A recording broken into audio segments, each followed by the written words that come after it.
Oh, let me adjust you guys here a little bit. I'll give you the good view. How's that? Get this thing out of the way. Good evening. How's everybody doing tonight? Good evening from Thunder Mesa Studio.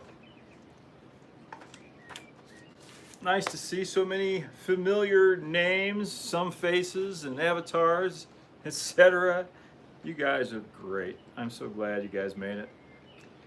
Howdy Tim out in Riverside, howdy Lynn, howdy John, howdy Chuck, Norman, Greg, Wigwag Workshop, Mike, Norman again, Mike again. It's great to see you guys. I'm glad I see a lot of you took my advice and you hung around after the premiere. By the way, the reason I'm doing them as premieres now is it's fun to interact with you guys in real time as the video is playing for the first time, at least the first time for most people. And B, it really helps the YouTube numbers. So you kind of got to play the game a little bit. And playing games is really what I want to talk about tonight. Playing with trains. Let's see. Following up on the video today, the Nature's Wonderland video. I hope a lot of you had a chance to see it, where I go into elaborate detail about the backstory of the Thunder Mesa Mining Company. Probably more elaborate than most people would want. You know, I'm doing the video, I'm thinking, are people really going to be interested in this? Do they really want to know? And I'll get to why I wondered that in a minute. But I hope you got a chance to see that, because the topic I wanted to talk about tonight is storytelling in modeling, and model railroading as a storytelling medium. Story-based modeling is what I like to call it. That's what I say that I practice, story-based modeling. But everyone actually practices it. So I'll get into that in a second too. But I want to start with a story. I'm going to start my talk about story with a story. And I got this third hand from a friend of mine. I have a friend who's a fantastic modeler. I'm not going to name his name. I'm not going to tell you his name, and I don't want you to try to guess. Don't put his name in the comments or anything. He's a great model maker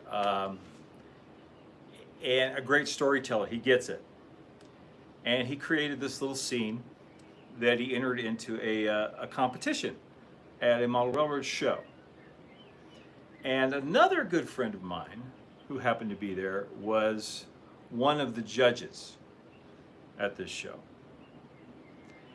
And this friend, he's the one that relayed this story to me. And I don't want you to try to guess who any of these people are. Please don't.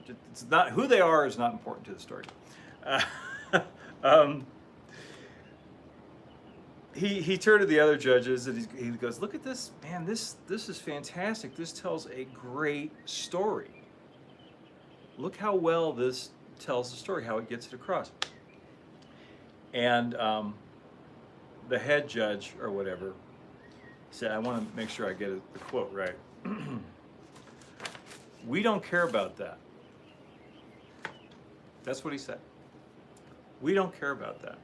Now, I understand that there are criteria and things that they look at, specific things that they look at when judging models in competition, how well it's put together, you know, how well it matches XYZ prototype if it's a prototype model, things like that. But that said, how well it matches XYZ prototype is how well it tells the story. So if this person is out there, and I know this is a common thing in the model railroad hobby, there's kind of a resistance against it. And if this person is out there and happens to be watching this tonight, or happens to see it on the replay, or someone says, "Hey, you should watch this," I would respectfully say to you that, sir, you do not fully understand the hobby that you're engaged in. If you think that the story of a model is unimportant to the quality of the model, then you do not fully understand the hobby.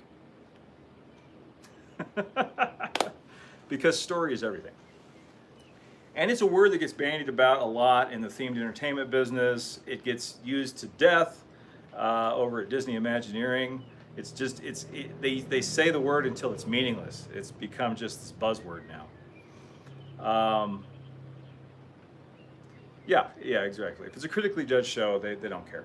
They don't care about the story, and that's a shame. And hopefully, by the end of this tonight, you'll agree that it's a shame too, if you don't already.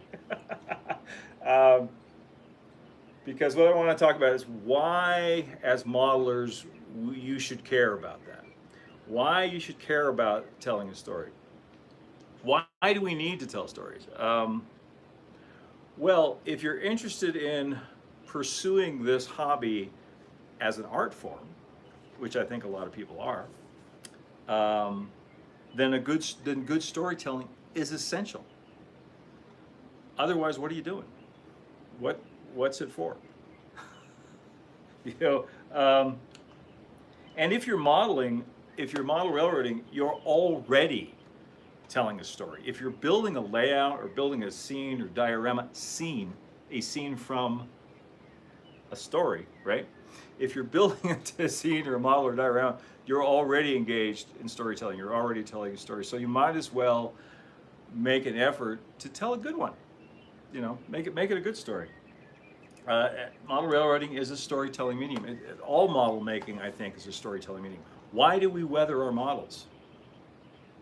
Well, the guy who judged the competition would say, well, to make them look more realistic. Well, why do you want to make it look more realistic? Well, because that's the way the prototype looks. Well, why do you want to make it look like the prototype? Because then it tells the story that you want it to tell. That's why. It's at the basis of everything. And I get a lot of people who are new to the hobby, or coming back to it after a long period of time, and oftentimes they don't know where to start, and they're like, what should I do? What's the first thing I should do? If planning a model railroad. And the first question is not what scale should I model in, or how much space do I have. That's not the most important question. The most important question, if you're getting ready to model anything, is what story do you want to tell? And the second most important question is, who are you telling it to? You always have to consider the audience, because storytelling is a conversation between the modeler, the storyteller, the maker, and the people that are seeing it.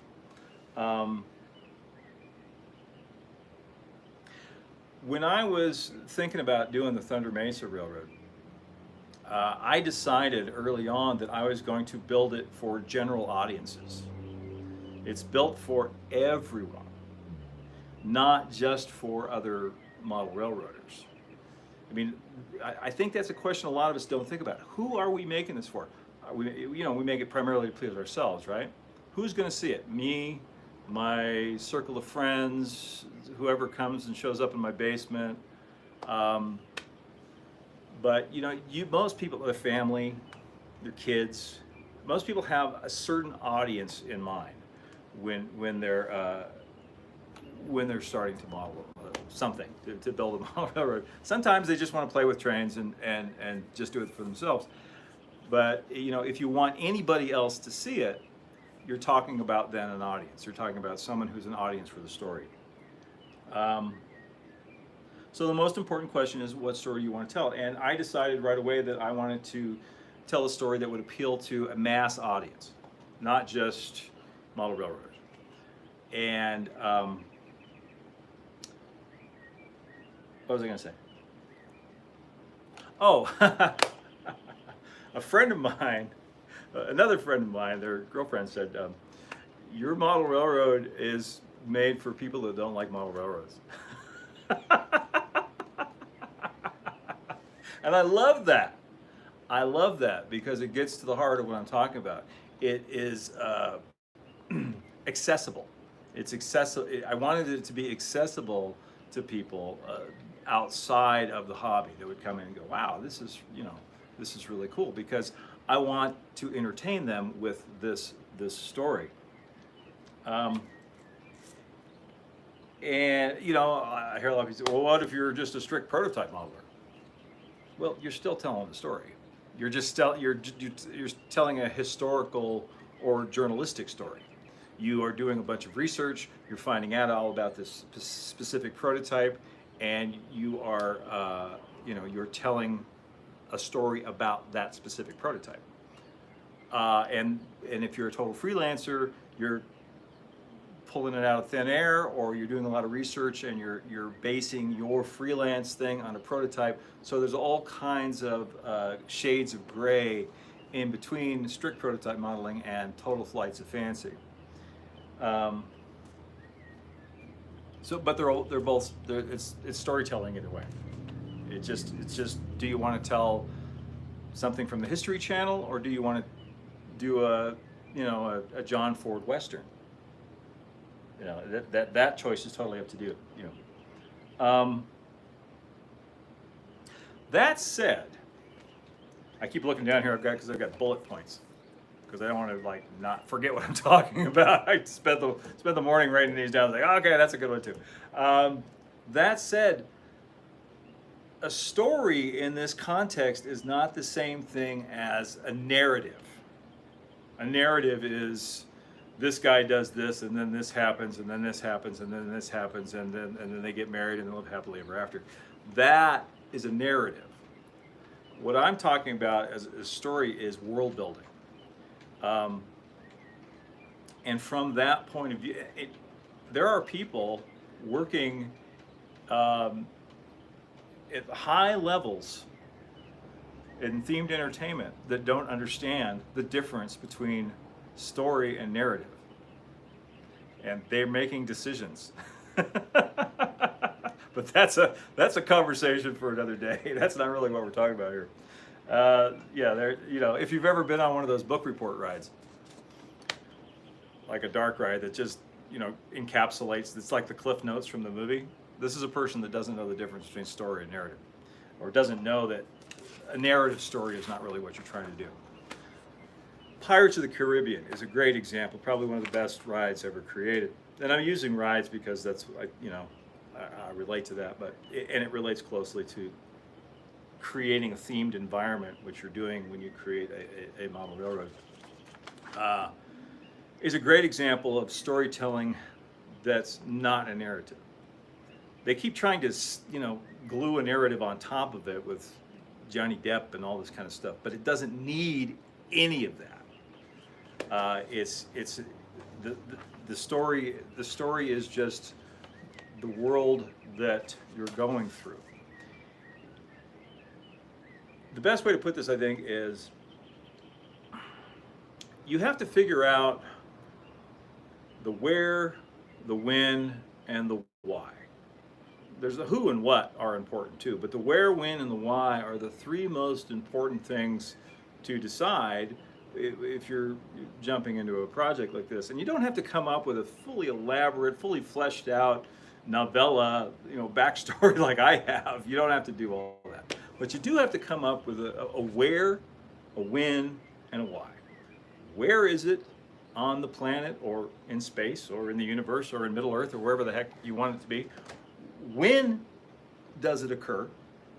And why does it exist? And then there's who and there's what too. If you really want to dig deep, you can go, well, who's in charge? I know modelers that come up with names for all of their characters, for all the little, all the little people and stuff, and they all have jobs. That's the who and the what. I only have a couple like that. Sometimes I'll name a character or a figure, but a week later I'll forget who he is. There's only a couple that are long term.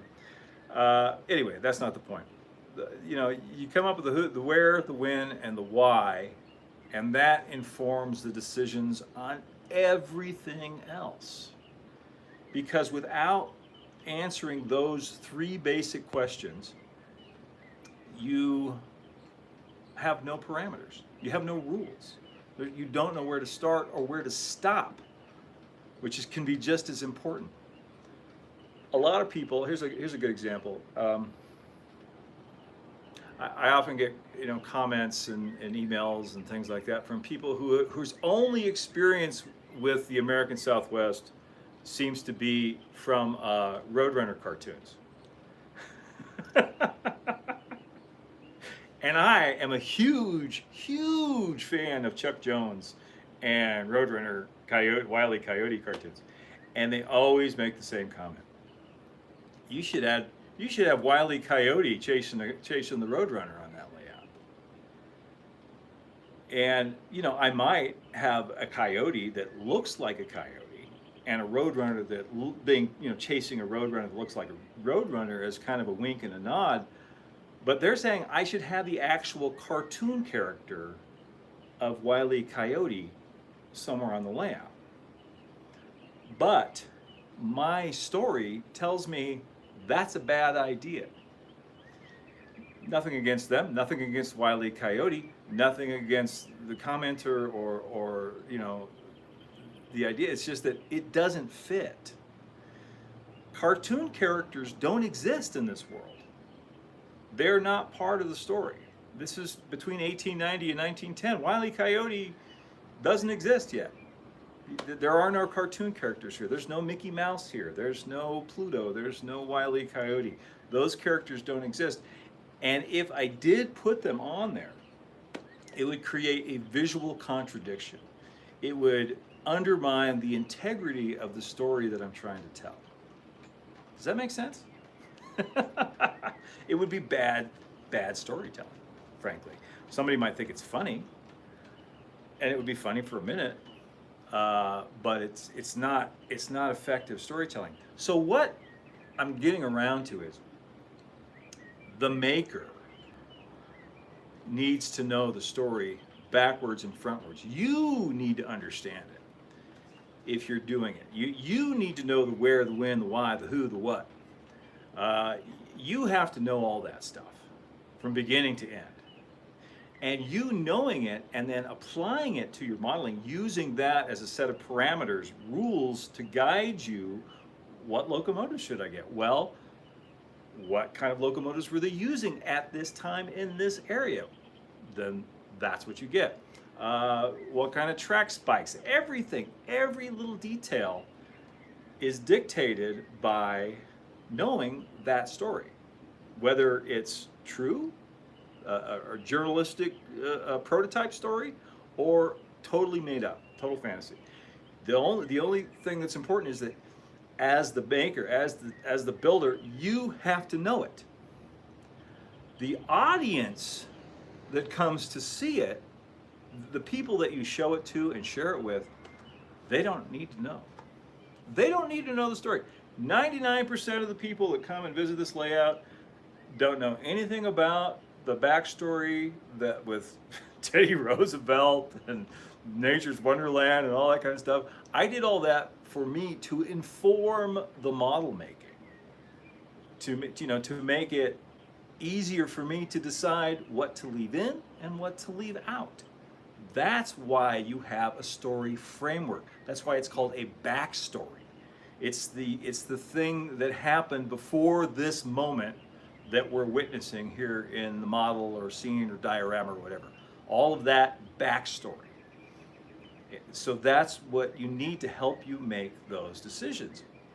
And if you have a hard time making a decision, or you don't know where to start, that's your problem. You need to understand the story you're trying to tell before you can do anything else.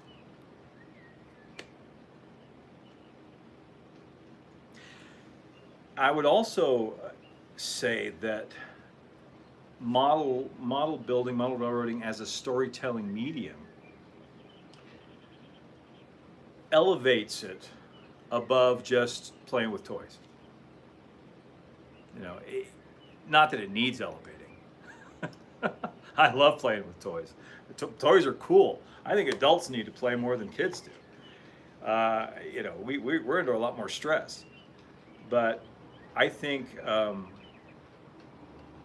trying to tell a good story and try to tell it well, and a story that has integrity, that sticks to its guns, like, okay, this is what I want to do, this is how I'm going to do it, I'm going to do A, B, C, and D to get there. That's what elevates it to an art form, or high craft, at least. Rather than just, playing with trains on the carpet, which, by the way, there's nothing wrong with playing trains on the carpet. I've done it many, many times. I think that this is something that often gets overlooked. I've never read this in the model railroad press anywhere, unless I wrote it. Often they say, well, the reason they're not toys is because we're recreating a prototypical transportation system in miniature. That's not a good enough reason. Why are you recreating a prototypical transportation system in miniature? Why are you doing it? Why did you choose that date? Why did you choose that prototype? That's the story. Am I making sense? I hope so. So, to conclude my little tirade, and then I'll get your questions and comments if you have any. I see a lot of you typing in there. Find a great story you want to tell, whether it's real or imagined or somewhere in between, and then you use that as a guide to your modeling, and you make conscious choices based on the story, and it will make everything that you build better. That's it. That's why I am such a firm believer, an evangelist, if you will, a permission giver for story-based modeling. I give you permission to tell a wild-ass story if you want to. You could tell a story of trains on the moon. As long as it holds together, it has its own internal logic, and people can suspend their believability, it achieves that suspension of disbelief long enough for them to enjoy the story and get into it with you. That's all that matters. And getting into it with you, that's a really important point, because it is a form of play. When you show your work or play, your models, to other people, the audience, you are inviting them to play in your world. They're aware that all this is fake, right? But how well you have achieved what you are, the story that you're setting out to tell, is how much is directly reflected on how much they will get into it and how much they will enjoy it. And a lot of times they'll get more into the story and ask you questions about it, and it's really fun to have that back and forth with people. I'm in kind of a unique position because I meet different people from the public all the day, no, not every day, but every month. They come in to see, and I get to interact with them on that level. But invite people down to your basement or your train room or whatever, and go to a train show, and invite them to get into the story with you, because that's very rewarding.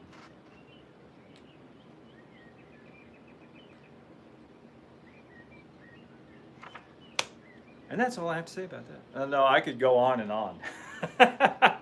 As obviously I've gone on for nearly half this live stream, just monologuing. Let me go back here and catch up with. Let's see. Preach on, brother. Okay. Grades and trestles elevated as well. We need a rim shot machine. Jim, could you get us a rim shot machine? Hi, Jim. Glad you could make it today. Jim Manley is our lovely and talented moderator. Tim Clark, Dave, if you've had to do it over again, would you do your layouts differently, or are you satisfied with the ones you have made? I can't imagine layouts more incredible than yours. Thank you, Tim. That's very, very nice of you to say. The funny thing is, The next Workbench Wednesday video, which comes out a week from today, addresses that exact question. I'm not going to make you wait, I'll tell you, but it addresses that exact question. I do talk about some of the things I would do differently, but I'm about, if I had to quantify it, I'd say I'm about 90% satisfied. There's about 10% of things that I would change if I was starting over again from scratch, because you know, no matter where you are, you're always learning, you're always able to learn more, and then you want to apply that knowledge to the next thing you do. So yeah, there's definitely some things I would change and do differently, but I'm about 90% satisfied. So stay tuned. Stay tuned. Next week, next week's Workbench Wednesday, we'll be celebrating the 12th anniversary of the Thunder Mesa Mining Company layout. It's been 12 years that I've been working on this thing. I just realized that the other, I was looking through some old pictures and I'm like, my God, it's been 12 years. 12 years is a long time. That's a decade plus 2 years. So that's the next Workbench Wednesday. I talk about that, how it started, where it's going, and some plans for the future too. So check that out. People who question why grown-ups are playing with toys will never get it. Now, you know, and I don't worry about the people that don't get it. I tell my kids this, and I firmly believe it, you know, down to the bottom of my feet, down to my tinnies. If you pursue what you love with passion and skill, the skill's important too. You got to get good at it, whether it be music or art or literature or science or medicine or anything. If you pursue what you're passionate about with that love and that skill, and develop your skills, you will find your people. Your people will find you. You know, don't worry about the people that say, "It's a grown-ups playing with trains." Who cares what they think? They don't think at all, man. What are they doing with their time? You know, I never worry about those people. Mike asks, is there any project that we don't want to change 10% of? Probably not. There's probably no project. A baker's decade, that's right. Norman says, 12 years, well, happy almost anniversary. Yeah, we can celebrate. It's the whole month because, as I say in the video next week, yes, I'm doing them a week ahead now. That's how organized I've become. I don't remember the exact day that I started on it. In fact, you know, you got to kind of fudge because, you know, I know that like the base bench work that the layout is built on, which is still sitting on, by the way, was built way before then for another layout, and I just reused it. So, you know, when did it actually start? Well, okay, here's the first photo I have of, it's from August 2011, so this whole month is the 12-year anniversary of Thunder Mesa. Let me back up and see what else I mixed. Hi, Sean! With the creation of the Wandering Spruce, I didn't even realize I was trying to tell a story. Yes, you are telling a story, and you're doing it beautifully, by the way. I love what you're doing. You are a Shea maniac. You are the Shea guy. I love what you're doing. It's turning out your craftsmanship is fantastic. It's turning out very, very nice, and you're telling a great story about, you know, logging. It's you know, it's fantastic. Let's see. Sam Fuller says, if I ever come to see Thunder Mesa, I want a copy of the Teddy Roosevelt Proclamation. I'll buy it. Hey, there's a merch idea. Should I put it on a t-shirt?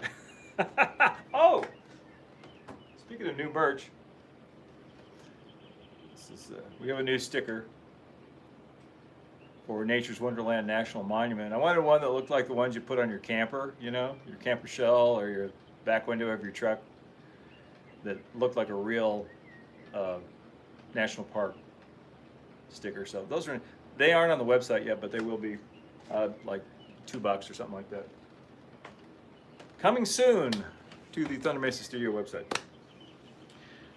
That's a good idea. Put the proclamation. It's on the wall over here, but it's hidden behind the hat rack right now. Yeah, I should put it on something else. Postcard. There we go. We'll do a Thunder Mesa postcard with Teddy Roosevelt visiting Thunder Mesa in 1906 with the proclamation on there. Do it all sepia tone and everything.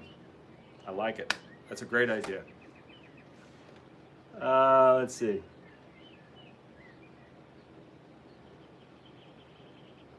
Greg Goldman, I totally agree. I'm in the hobby for smiles. Yeah, you know, you can tell a serious story too. I don't want to say that, you know, it's just all fun and games. But if there's something that always makes me just go, what? Or is when someone says, I'm a serious model railroader. That's like saying, I'm a serious student of clown college.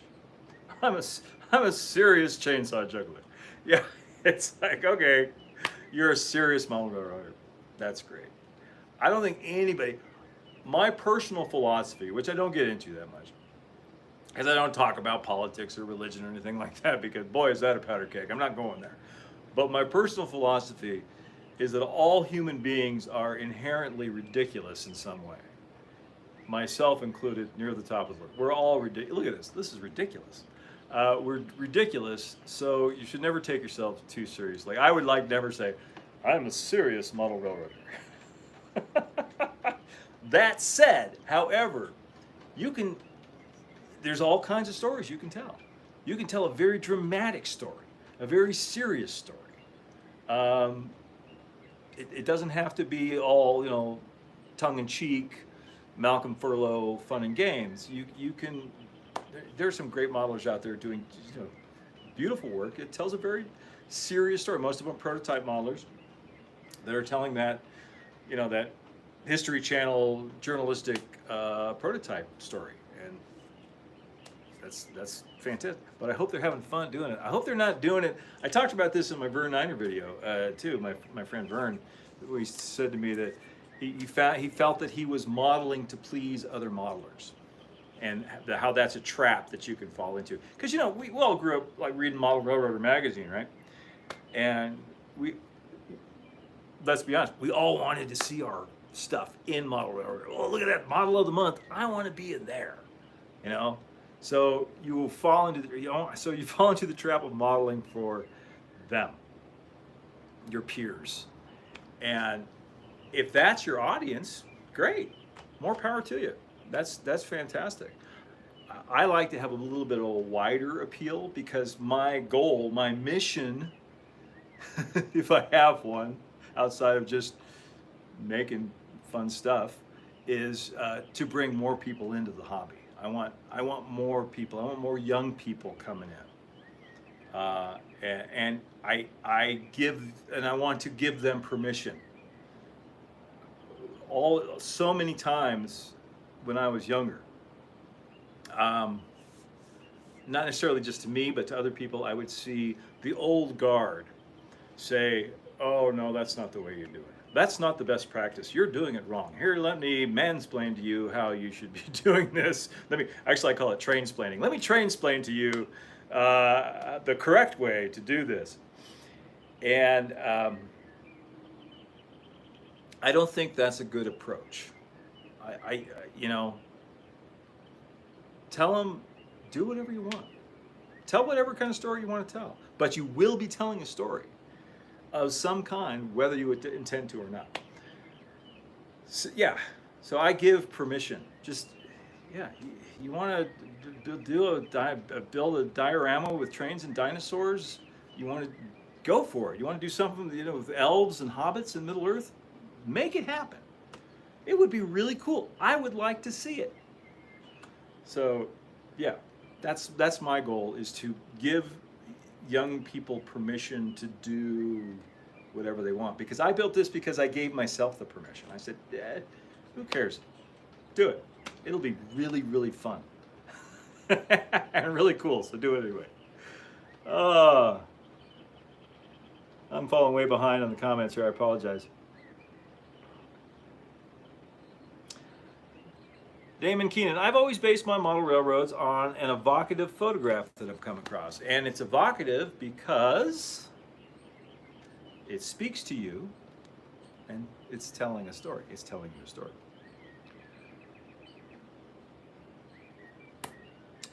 John Rose, story gives you direction that you can plan the trip. Exactly. It gives you parameters. It gives you rules. It gives you guidelines. Because otherwise, where do you start? Anything's possible. You can build anything within reason. It doesn't defy gravity necessarily or the laws of physics. You could build it, but what are the rules? What are the rules of the universe? You know, that's what the story does. The story, all of that earlier monologuing comes down to that. The story gives you the rules of the universe that you're trying to represent. That's it. That's all there is.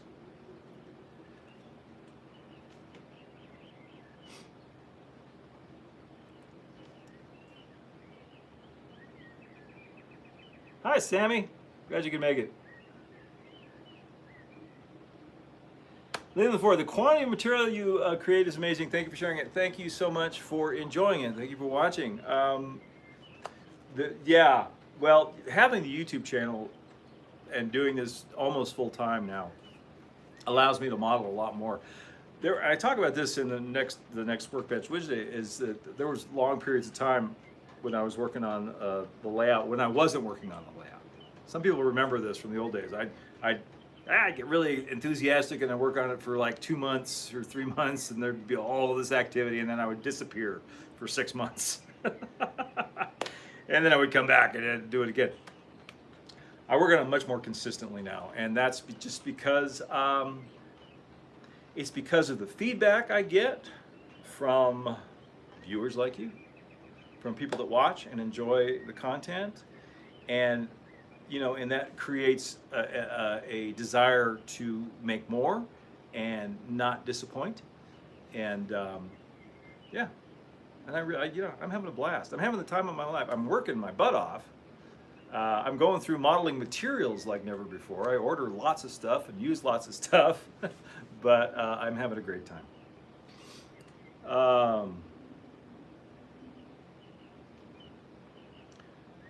Postcards. These are not available on the website. You have to come. You have to come to the studio in person to get those.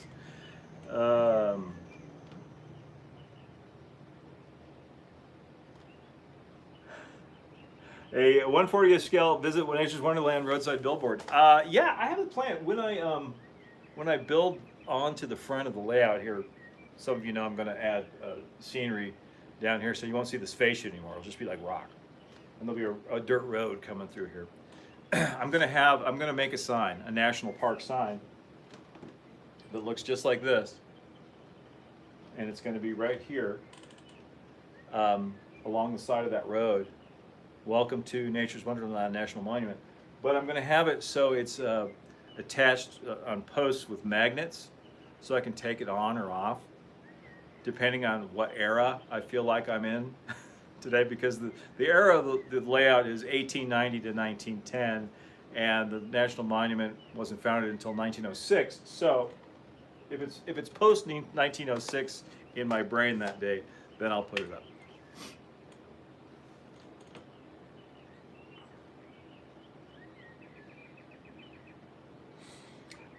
Lynn McCurdy says, we, the HDMMRC, have a member that builds ships, battleships, and carriers. He has a dock scene with trains. What I'm saying is you can expand from trains in all directions. Yes, you can.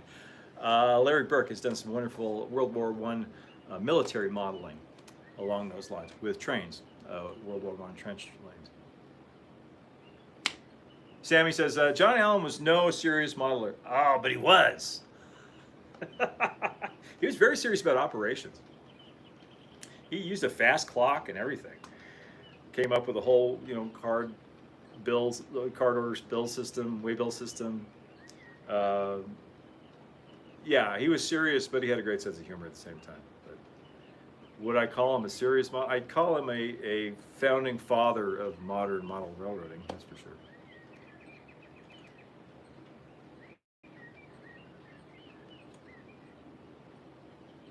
William Dickman, hey there, Dave. Talk about serious modeling. I'm headed to Arizona next week and wondered if I could stop by to visit for a bit sometime.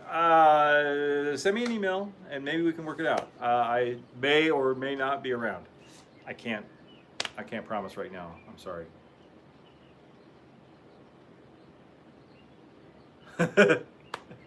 Bob says, yes, Hobbit trains. I agree.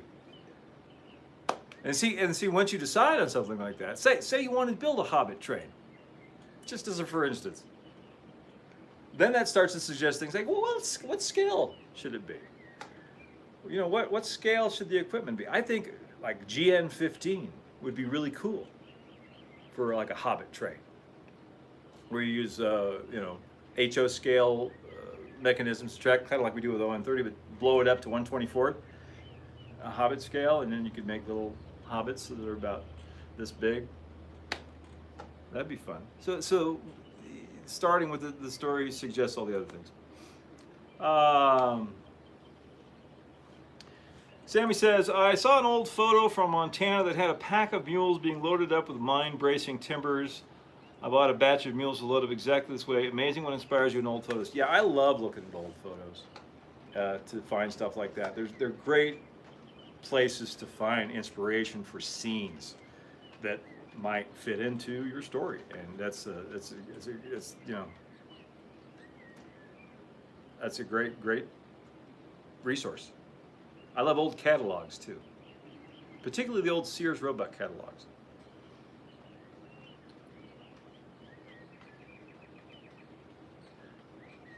Let's see.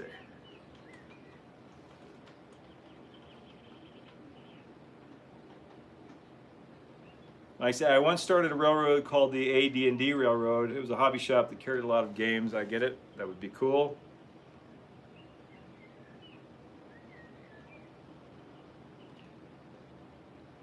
DLT Berkshire, have you ever thought of names for your locomotives on the Gruesome Gulch layout? Stay tuned.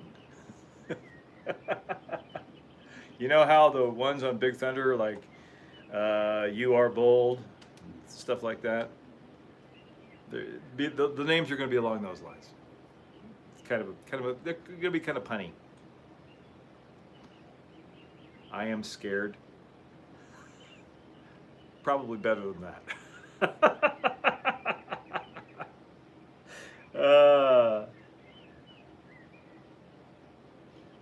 That's right.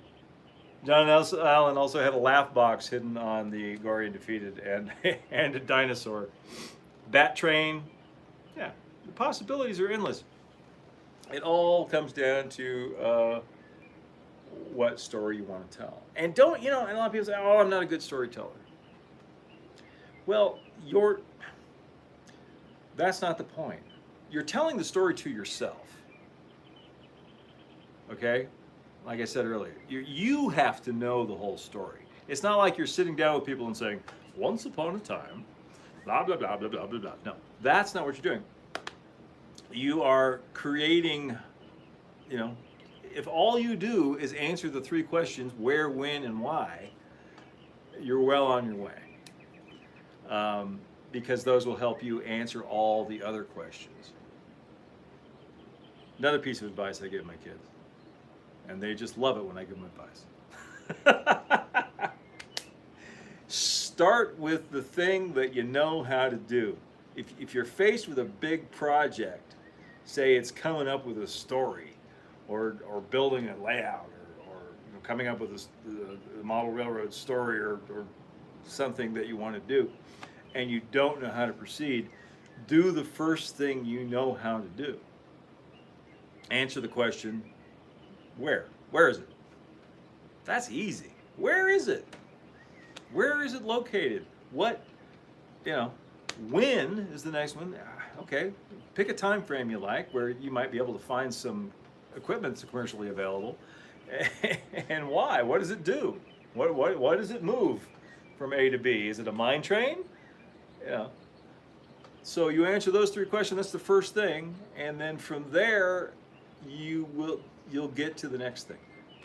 And the next thing, and the next thing, and the next thing, and before you know it, you've got it.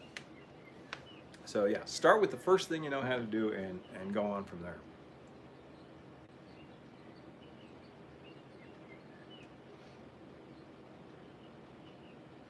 Sleepy Hollow. DLTR Berkshire says, in case you need ideas for loco names, here's one related to Disney, Sleepy Hollow. I like that. I like that. Hey, Fresh Baked, don't be live at the same time I am. David. Cutter done, and we're going to shelf layout based on H.P. Lovecraft's Innsmouth. He did say the story, it once had a railroad. He did say in the story it once had a railroad. And it's a great excuse to experiment with thematic lighting, sounds, animations, etc. I love it. I love it. Great idea. You don't have to do a fantasy story, though you don't have to not do a fantasy story. Am I making sense? The sky's the limit. You can do what you want. I'm getting shorter as this live stream goes on. My chair is sinking. There we go. Sit up straight. I like that a lot. Tar Heel and Patch. I'm working on a layout of mice mining cheese.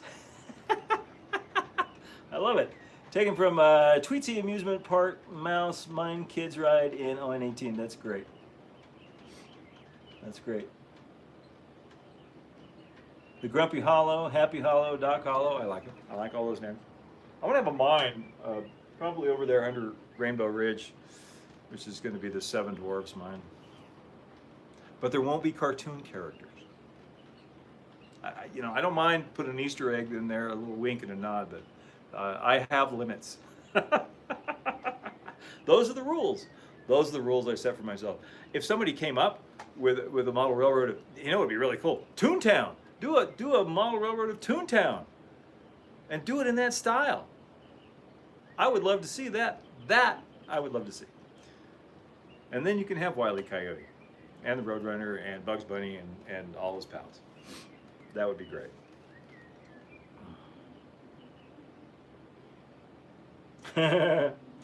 John from Colorful, Colorado. My new layout is the Denver, Omaha, and Albuquerque Railroad, or the DOA.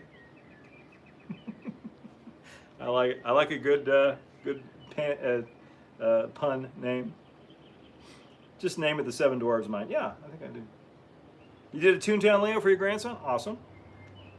The Toontown Depot is great. I love the Toontown Depot too. It's a caricature of the Frontierland Depot. The Ward Kimball Grizzly Flats Depot, I should say. Let's see.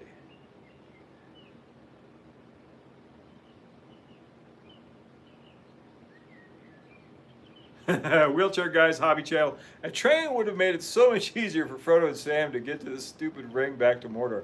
Yeah, except the orcs would have been running the train. Or trolls or something. It would have been easier though.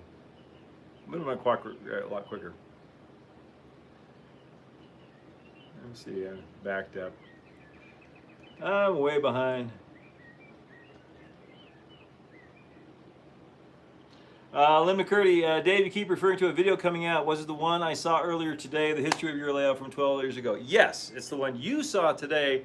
For those of you who do not know, people who are studio members, either here on YouTube at the Rail Pass level or over on Patreon at the different Patreon levels, they see all the videos early. They get early access, and there's no ads. Woohoo! That's one of the perks of membership. So just throwing that out there if you want to sign up for that. Yes, that's the one you saw. Please sell postcards on your website. I might come up with, it would have to be like a package of them, like 5 or something. That'd be good. And to sell on the website, because otherwise the shipping makes it ridiculous. Just shipping them out, it costs more than the postcard.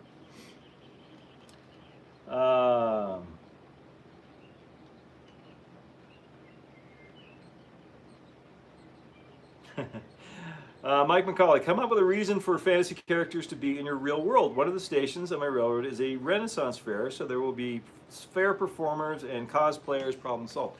Yeah, if it makes sense, if it makes sense within the thematic integrity of your story, then yeah, you can do that. But you can't explain away everything with a story.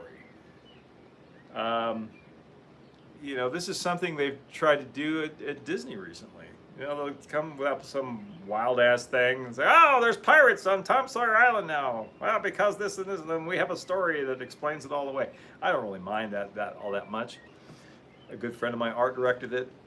It turned out great. I love it. But come on, the story's got to make some kind of sense. It has to pass the sniff test. It has to be. It has to work for that suspension of disbelief. Otherwise, is the average person going to buy it? I don't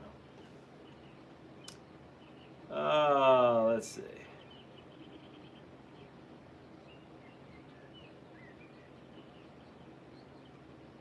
It'd be fun to have human miners in the dwarf colors. I kind of did that. I've got Mario and Luigi over here in Calico. The brothers. They're Mario and Luigi colors. Those are two characters that actually have names. Mario and Luigi. Oh, and there's Mario and Luigi. There's Slick, who's using the outhouse over here in Calico, and there's Goldie from Goldie's Place, Sad Eye Joe. Now that I think about it, most of the characters over there in Calico have names. And Uncle Walt back there at the barn. And, yeah. So some of them do. Some of them I just haven't thought of them yet. Alamar Trains, Models, and More. Is there an expanded lore on the Lideman Hyde Company? If so, I'd like to hear it, so I could have a Lideman Hyde mill and mini dynamite boxcars. I have not come up with a story for Lideman Hyde. All I know is they're in Sparks, Nevada. Maybe I will. That's a good idea. I'm going to steal that. Come up with a story for that. Let's see. The station at the harbor with a pirate ship. It's the wrong era. It would clash. It's what John Hench, the great John Hench, just to name drop, a great Imagineer, would have called a visual contradiction. It would clash. It would not match the integrity of the story to have a pirate ship in the Old West, unless your layout is about time travel. Then it works. But I'm a stickler for that. I'm not a stickler for much thing. I am a stickler for era. Getting the era right is important to me. Yeah. That is so. Yeah. That said, I have a plan for a Neverland themed layout, which definitely has a pirate ship in it. But that's Neverland, so anything's possible there. D. Schmitz, better late than never. Nature's Wonderland video was awesome. Thank you. You're awesome. I'm glad you watched it. I'm glad you enjoyed it. You grew up in Sparks, Nevada? There is no Lideman Hyde plant there. Not in real life. Excuse me while I drink on camera. I've been talking a lot. It's thirsty work. Steve Mellon, would you ever have old Betsy from Knott's Berry Farm on your layout? It's like you read my mind. I just ordered the whole blacksmith set from. It was like, oh, sky opened up, and Sierra West, who does fantastic details, he's doing 3D printed now. Always love their details. A whole blacksmith set, everything you need to set up the interior of a blacksmith shop. And I have a blacksmith shop over here from Knott's, the blacksmith shop. That's there when you come into Ghost Town. And Old Betsy is parked next to the blacksmith shop, or just a little behind it, and on the left at Knott's. I have a spot on the right-hand side of the blacksmith shop, which is actually another building at Knott's, but it's going to be a bare wall here or something. And I thought, maybe I'll put Old Betsy right there. It's funny you mentioned it, because I just thought it. So yeah, I've actually been thinking about the blacksmith shop because I just ordered that whole set of parts from Sierra West. And so look for a blacksmith shop build video. So it'll probably be around the holidays, to be honest, realistic. Yeah, which is a good time to do it. That'll be really. It's gonna be cool. We're gonna do the whole framed interior, everything. The doors are wide open, so you can see in there. Lit forge, you know, with the fire, like kind of like I did in the other blacksmith shop. Yeah, maybe a sound effect. Jim Wells, if you're listening, I need blacksmiths. Ting, you know, making horseshoes in there. Blacksmith hammer, the bellows. That would be great. All that stuff. The pun groan button. We had pirates off the California Central Coast through the 1950s. Yeah, but they weren't in galleons.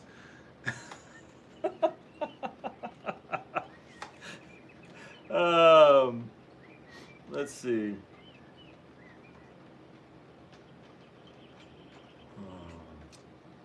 A Thunder Mesa brewery.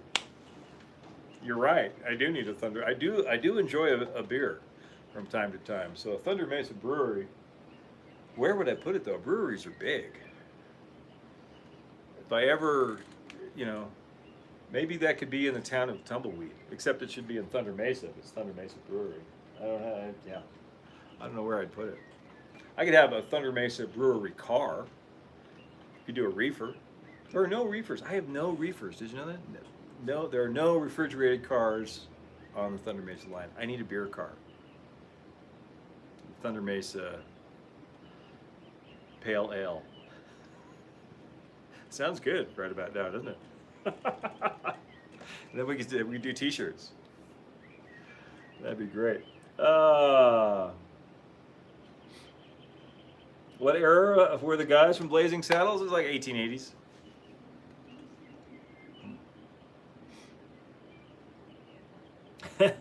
I have a Mongo figure thanks to my friend Bob.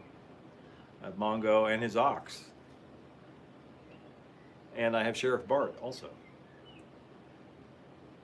JD McCrum, I'm eagerly awaiting that blacksmith shop. Me too, because it'll really, man, every time I look over at Calico, there's a couple of glaring things that catch my eye. One is the blacksmith shop, which is not done, and the other is the Calico Saloon, which is not done. So I'm like, ooh, get those done. Yeah, that'll be pretty cool. I'm looking forward to that. I'm looking forward to that build a lot. A still, yeah. Just import tequila from Gary. We have that. There's a case of the Bandits over in Thunder Mesa Town by the fountain there with the pig. They have a case of Puerto Borracho's finest that they stole from the station platform. And that's why they're so rowdy out there. A couple of bottles are missing.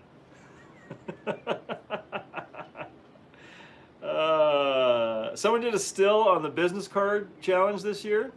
Cool, I didn't see that one.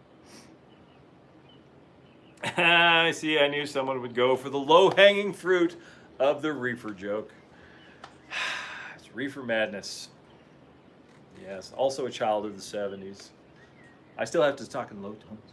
Even though it's legal here in Arizona now. You can't, you know, old habits die hard.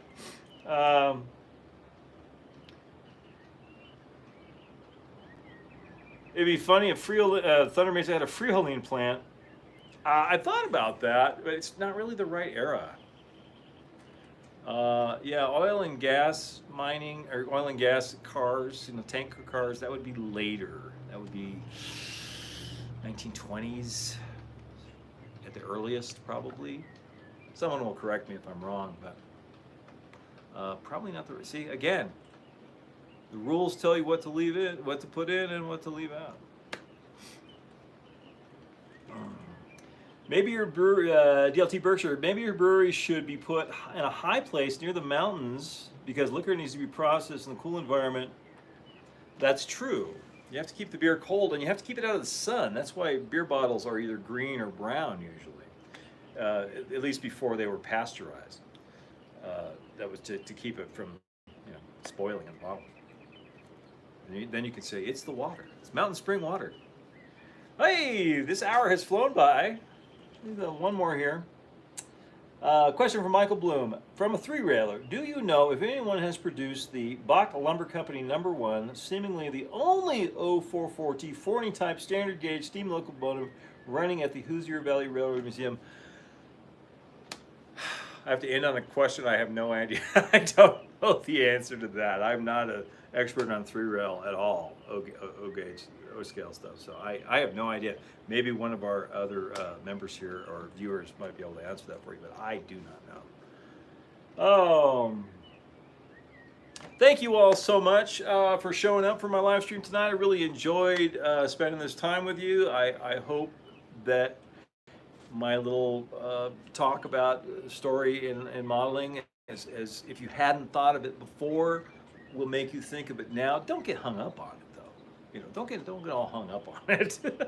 But just think about it. You are telling a story. You create scenes. Scenes are from stories. That's what you're doing. That's what model railroading is. That's what all model making is, whether it be a whole layout, a small diorama, or just a standalone model. If you were putting graffiti on the side of a boxcar and entering it in a contest with that weathering on it, you're telling a story. That's it. I just want you to think about it that way. And thank you all so much for watching tonight. I really appreciate it. I hope you all have a wonderful evening. I'll see you in the next video. Keep moving forward, my friends, and have a great night. Adios for now.